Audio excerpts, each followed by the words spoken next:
Assalamualaikum warahmatullahi wabarakatuh. Nama saya Anjar Safitri dengan NPM 1911080029.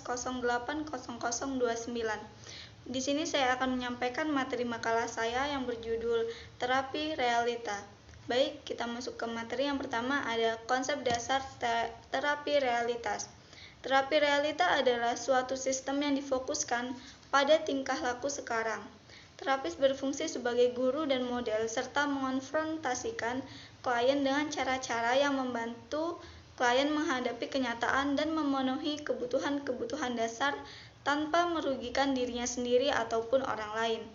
Inti terapi realita adalah penerimaan tanggung jawab pribadi yang dipersamakan dengan kesehatan mental.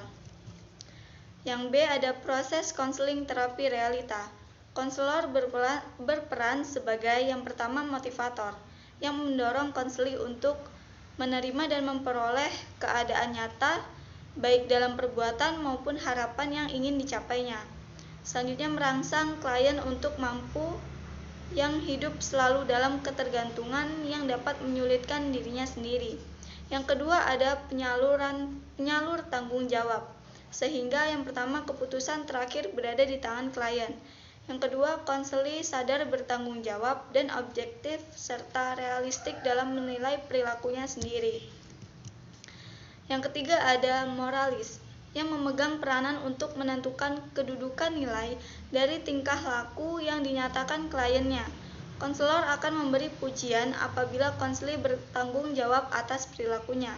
Sebaliknya, akan memberi celaan bila tidak dapat bertanggung jawab terhadap perilakunya. Yang keempat, guru, yang berusaha mendidik konseli agar memperoleh berbagai pengalaman dalam mencapai harapannya. Yang kelima ada pengikat janji atau kontraktor. Artinya, peranan konselor punya batas-batas kewenangan baik berupa limit waktu, ruang lingkup kehidupan konseli yang dapat dijajaki maupun akibat yang ditimbulkannya. C. Perkembangan terapi realitas. Dewasa ini, terutama di dunia barat, teori bimbingan dan konseling terus berkembang dengan pesat. Perkembangan ini berawal dari berkembangnya aliran konseling psikodinamika, behaviorisme, humanisme, dan multikultural. Akhir-akhir ini tengah berkembang konseling spiritual sebagai kekuatan kelima selain keempat kekuatan terdahulu. Salah satu berkembangnya konseling spiritual ini adalah berkembangnya konseling religius. Perkembangan konseling religius ini dapat dilihat dari beberapa hasil laporan jurnal penelitian berikut. Stannard, Singh, dan Piantar 204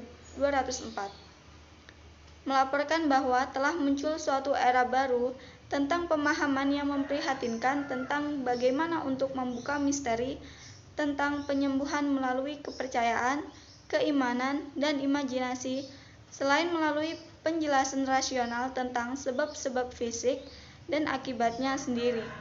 Seiring dengan keterangan tersebut, hasil penelitian Chalfont dan Heller pada tahun 1990 sebagaimana dikutip oleh Gania 1994-396 menyatakan bahwa sekitar 40% orang yang mengalami kegelisahan jiwa lebih suka pergi meminta bantuan kepada agamawan.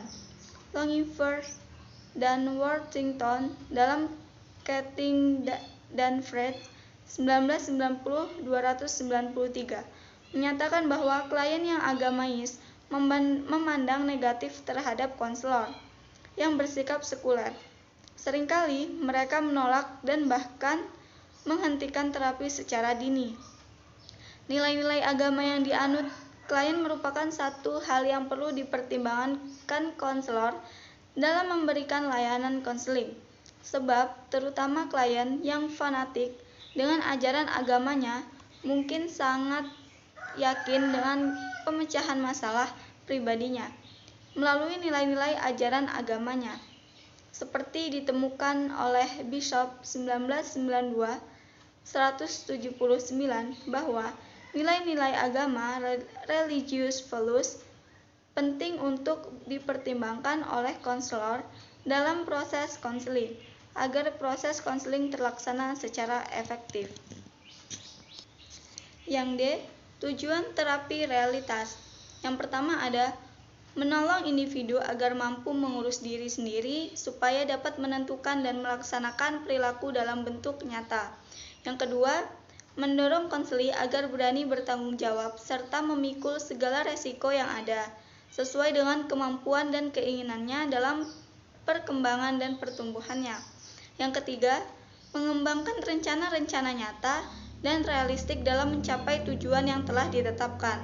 Yang keempat, perilaku yang sukses dapat dihubungkan dengan pencapaian kepribadian yang sukses, yang dicapai dengan menanamkan nilai-nilai adanya keinginan individu untuk mengubahnya sendiri.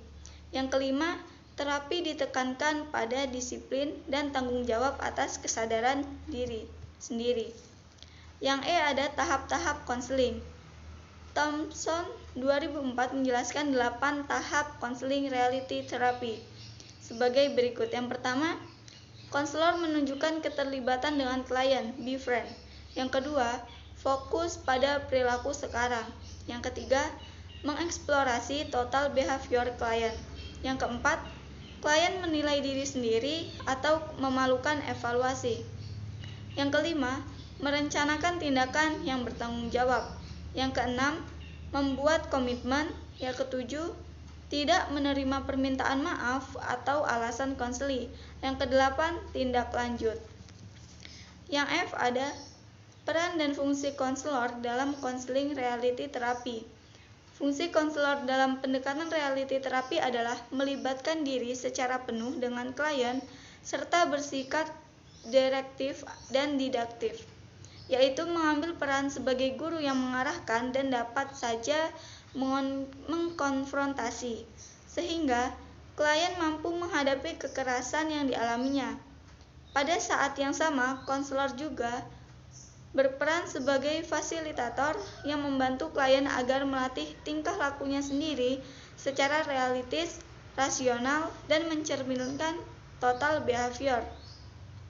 Baik, sekian materi yang dapat saya sampaikan. Saya akhiri. Wassalamualaikum warahmatullahi wabarakatuh.